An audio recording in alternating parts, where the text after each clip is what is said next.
All right, y'all, welcome back to the show. It's Anti-War Radio.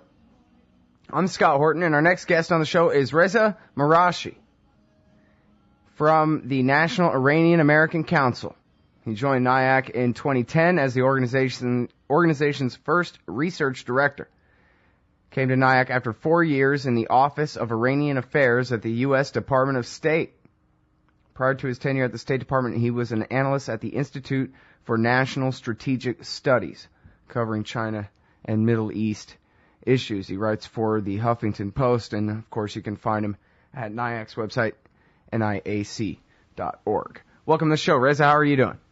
I'm doing good. Thanks for having me. Well, I really appreciate you joining us this morning. I called Trita Parsi, and he couldn't do the show, but he said, I have an expert for you on the trial of Shane Bauer and his friend, the American hikers, prosecuted by the Iranians, and I think now sentenced to 8 years in prison. He said that he thought, anyway, that you actually had worked this case at the State Department. Is that right? Yeah, well, Trita's very kind in calling me an expert. I personally think there's no such thing. I'm a student of Iran, and I did have the good fortune of working at the State Department for 4 years and having the opportunity to work on this issue, and it's been something that's dragged on far longer than it ever should have. And that's why we're seeing what we're seeing today. All right, well, I have a affinity for this case because I've talked to Shane Bauer just one time. I interviewed him about a piece that he wrote for The Nation about the Bauer Brigade in Iraq, and seemed to me like that article alone would probably be reason enough for the Iranians to want to, punish him for it. But I was hoping that you could just give us the lowdown, everything you can tell us about this case. Were they truly just hiking up there in the woods? I guess you wouldn't tell us if you knew he was a spy, right? These kids aren't spies. Quite frankly, it's a puzzle to me what Iran wants to achieve with this drama. In a logical world, the Iranian court would fine Shane and Josh for illegal injury and send them home. And if relations between the United States and Iran had been halfway normal, this whole incident would have been resolved long ago by consular officials from both sides. They're not spies. They got caught in a bad situation, and the Iranian government has made it worse. And the longer that this situation gets caught up as a domestic political football inside the Islamic Republic, the more the Iranian government digs itself into a hole, and the more that they need a face-saving solution. Mm-hmm. All right, now, let me just say, from what I could tell from what the man's written, I don't know about his friend, but from what Shane Bauer has written, that doesn't seem like the kind of thing a CIA agent would write to me whatsoever. In fact, I read somewhere, too, that he had been a longtime activist for Palestinian rights and so forth. Doesn't really sound like a spy to me, and certainly when I talked to him, it was about America and Iran's joint project, the Iraqi army, transferring the Bauer Brigade of the Supreme Islamic Council into the monopoly power in Iraq. That's right. I mean, it's no secret that the United States and Iran have significant overlapping interests inside of Iraq right now, and you just touched upon one thing that they could be working on together. Instead, the relationship continues to be toxic, and it continues to fuel this institutionalized enmity that we've seen over the last 30-plus years. And instead of working together to try to put Iraq back together, so to speak, they're continuing to engage in this Cold War-esque type scenario that further dissolves the situation in Iraq. Right. Well, and I hope maybe we can get back to some of that in the second segment. But back to the story of the hikers. It was Shane Bauer, his fiancée, and two friends, and they were arrested for supposedly crossing the Iranian border while hiking in the mountains up in Kurdistan, correct? That's right. And the interesting thing is when WikiLeaks came about and some of the cables that pertain to this particular issue became publicly available, we saw that they, in fact, didn't cross into Iranian territory. And while they were close to the border, anybody that's been to that border area can tell you that it's not demarcated. You could step over the line and have absolutely no idea that you did, in fact, step over the line. And the rumor has it, I can't confirm this personally, but rumor has it is that they were swooped up by this quasi-military, quasi-paramilitary type entity that doesn't have official relationship with the Iranian government, but, collects these folks, turns them over to the Iranians, and then gets some kind of bounty or benefit on the back end. Now, again, I can't confirm this, but, people in the know, this is what they've told me. Mm. And even if that's not the case, even if it was just the Iranian government saying, you crossed the border and to detain you. There's no justification for what's caused this situation to become what it has. Right. Well, now, I mean, I guess you got to say it's a pretty stupid place to go hiking right there where you know the border's not demarcated, but still that's not a crime that deserves 8 years in prison being stupid. I don't think it's a stupid place to go hiking at all. I think it's a beautiful area. I've been to that area before. And at the end of the day, I wasn't there when they were there, but, the ball's in the Iranian government's court here. They've apprehended 3 individuals, 1 who they let go. Now they still have 2 that never should have been apprehended in the first place. And if they have questions or if there are outstanding issues or if they say that, there are Iranians in American prisons and that issue needs to be resolved, whatever their issue is, they need to make this information and their gripes publicly available so that the issue can be resolved expeditiously. Now, that being said, Shane and Josh just went through a kangaroo court where they were sentenced to 8 years in prison. Now, the due process inside of Iran for these 2 individuals is unfortunately mimicking the lack of due process for a lot of Iranian nationals who were apprehended after the contentious elections in 2009. So this is a continuation of bad decision-making on the part of the Iranian government, irrespective of where people were hiking. Yeah, but what the hell is Hillary Clinton doing about it? Well, this is a dirty little secret that most folks who are currently serving in government don't like to acknowledge, but I'll tell you point blank. Quite frankly, when you don't have a diplomatic relationship with a country, you can't do a whole heck of a lot. And we at the State Department were working during my tenure, and my former colleagues there continue to work tirelessly with our allies that do have diplomatic presence inside of Iran to try to get this issue resolved expeditiously. But you are at a significant disadvantage when you don't have that diplomatic presence. That's just a fact. Mm-hmm. Well, I mean, in the case of North Korea and the journalist sister of the movie star that was arrested, she sent Bill Clinton over there to get her and got it done. I mean, it seems like, this one time, even if they won't take your enrichment swap deal on exactly the offered terms, like, come on, go ahead and send somebody over there to talk to somebody and see if we can get these guys home. Well, I think you raise a very interesting point, and I think that as we continue to see this unfortunate situation move in a direction that none of us wanted to see it continue moving towards, that's something that could become a viable option. Now, getting into the modalities of why something like that hasn't happened yet isn't something that I'm able to freely discuss. But that being said, these guys that are working this issue at the State Department and the National Security Council deserve a ton of credit. It's not an easy issue to work. It's incredibly complex, even though it's incredibly straightforward. And, they're bending over backwards to try and make sure that the American citizens that are being held in Iran are taken care of. But if the Iranian government continues to take the position that it's taking, which isn't founded on any evidence or any facts, this is what the lawyers for Shane and Josh say inside of Iran. No evidence, no facts that the Iranian government is basing its stance upon. Then we might start to see those kinds of options that you very eloquently outlined, become more plausible. Did they even pretend during the so-called trial over there to have any evidence at all other than they were on the wrong side of the line, supposedly?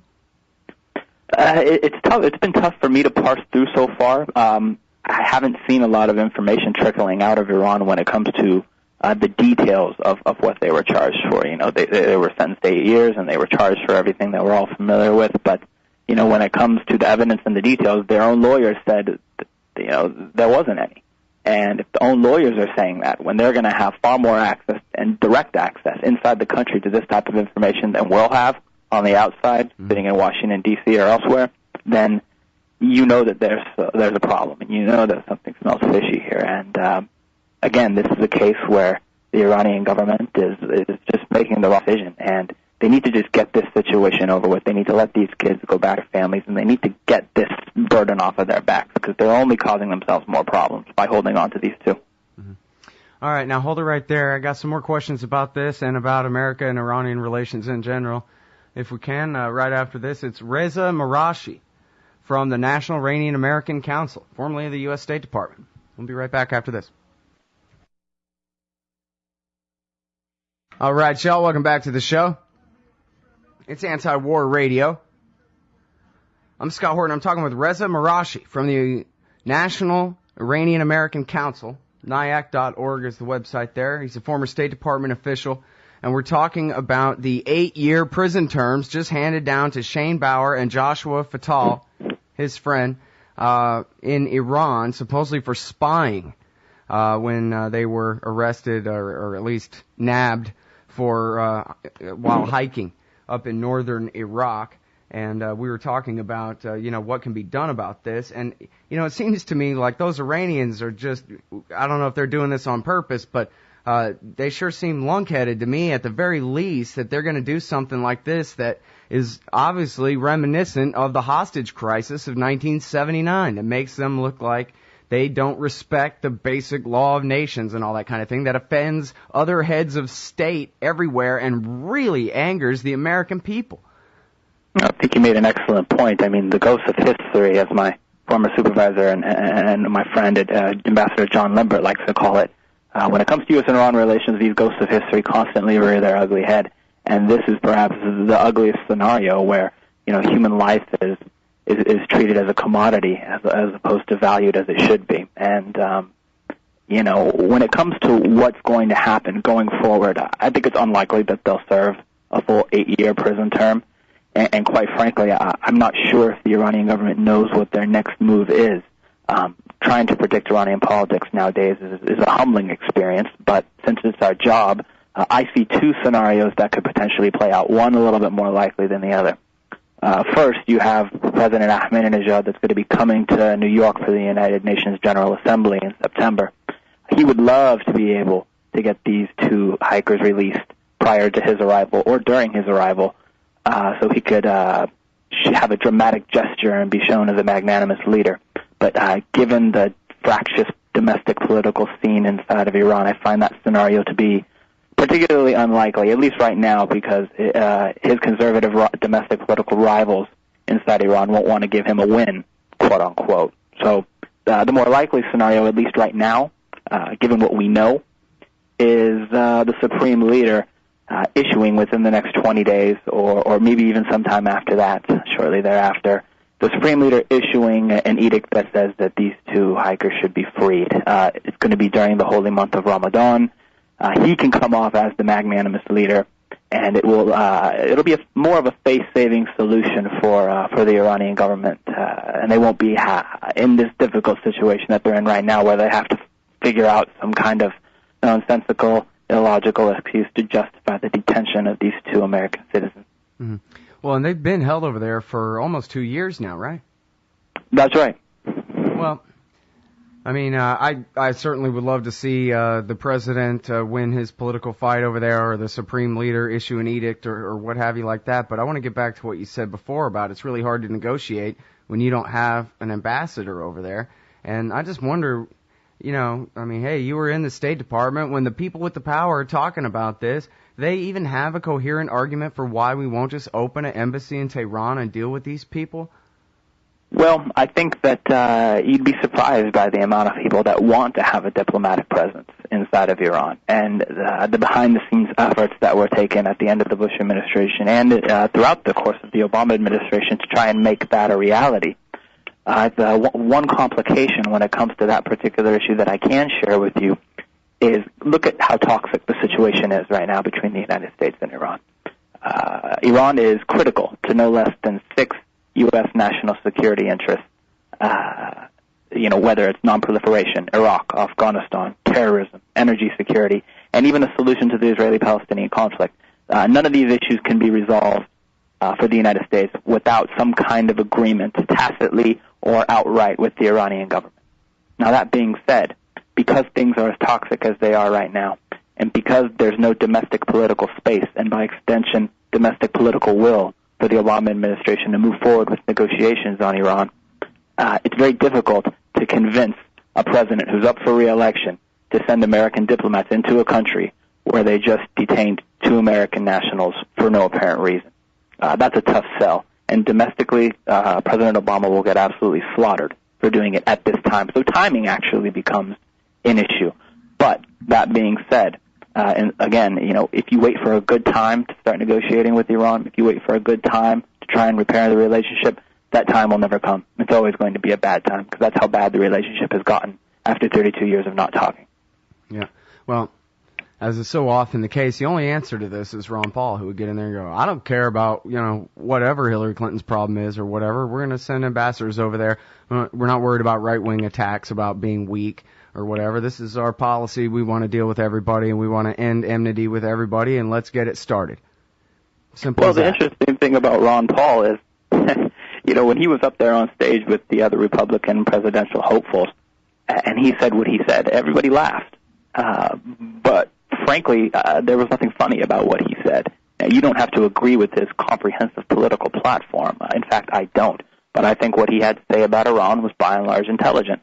And I know a lot of people who are my former government colleagues that think what he said on Iran was incredibly intelligent. And that's just the fact. Hey, were you still in the government when the new 2011 National Intelligence Estimate on Iran's nuclear program came out? I was not. Oh, that's too bad. So I guess my follow-up, have you seen the classified version? Is no? Well, the interesting thing about the NIE, whether it's the 2011 version or even, I think it was the 2007 version that came out during the Bush administration, is that it's remarkably consistent. It's remarkably consistent in that a comprehensive assessment issued by all of the intelligence agencies in the U.S. government said, we don't have definitive proof that these guys are trying to weaponize their nuclear program. And that's a big deal, because the primary accusation by a lot of people here in the United States, particularly those who are a bit more hawkish on the Iran issue, are saying they are, in fact, trying to weaponize. And they try to cite various facts, they try to cite various developments, but the facts and the developments that they cite run contrary to what U.S. intelligence agencies are saying. And I don't think that point is echoed enough. Yeah. Well, and I guess I want to ask you a little bit about the so-called scandal over the COM facility in 2009. Were you still in the State Department then? I was at the State Department in 2009. Okay, so that entire thing, best I could tell, went like this. The Iranians declared that they were making a new facility way out from the 6 months required that they notify the IAEA in their safeguards agreement. I think even now they haven't begun introducing nuclear fuel into there, as far as I know. And then 4 days after they declared this facility, like in the deal, the President of the United States, along with the President of France and the Prime Minister of England, pretended that they were catching the Iranians red-handed and revealing a brand new secret site. And then the best cover-up they could come up with was to tell David Sanger at the New York Times that, well, they only admitted it because they somehow knew we were about to give a speech about it, even though they never made the case of how Iran had a secret agent inside Barack Obama's speechwriting team or anything like that. How in the world could they have known they were about to be called out red-handed? And I just wondered whether you had a comment on any of that. Do I have it straight or not? Something really interesting about that particular scenario that you've outlined is that they knew in the Bush administration that that particular facility was being constructed, but the Bush administration didn't blow the whistle. Now, I can't tell you with 100% clarity or veracity why the senior-level Bush administration folks chose not to blow the whistle. My best guess is because they wanted to see how that particular facility would continue to develop. Well, and the aforementioned NIE of 07 was published after they knew about it, and they still concluded there was no nuclear weapons program then. And after Obama called them out for it in 09, this new one came out in 2011 with the same conclusion. But on that specific point, did they in the State Department say that they had any reason to believe, really, that the Iranians somehow found out, had a secret agent in Obama's speechwriting staff or anything else that allowed them 4 days heads up that they would pretend to go ahead and declare it open and above board? Well, I think when the Iranians the Iranians probably caught wind of the forthcoming announcement through a P5+1 country, because the P5+1 countries usually are in close and continuing contact and try to coordinate these measures. So again, my best guess is that the Chinese or the Russians tipped off the Iranians once they caught wind, and that led the Iranians to declare a few days in advance that was in fact a site that was being developed. Now, the primary issue that we're talking about here, I know we're getting into the weeds a little bit, but I think we need to take a step back and look at the fact that all of these issues become issues because there's a fundamental, huge lack of trust between the United States and Iran. And both sides can't possibly believe that any kind of agreement or any kind of progress that benefits one side could possibly be good if it benefits the other. Right. Once both sides automatically believe, well, we must be losing if the other side's winning. And that's just not the case. That's not the way that diplomacy works. And as both governments continue to see this relationship and the issues that make up the relationship as a zero-sum game, we're not going to be able to fill that trust gap and make progress towards a peaceful solution. Right. Okay, great. Thank you so much for your time. Appreciate it. Thank you for having me. Everybody, that's Reza Marashi from the National Iranian American Council. And also he writes for the Huffington Post, former officer in the State Department.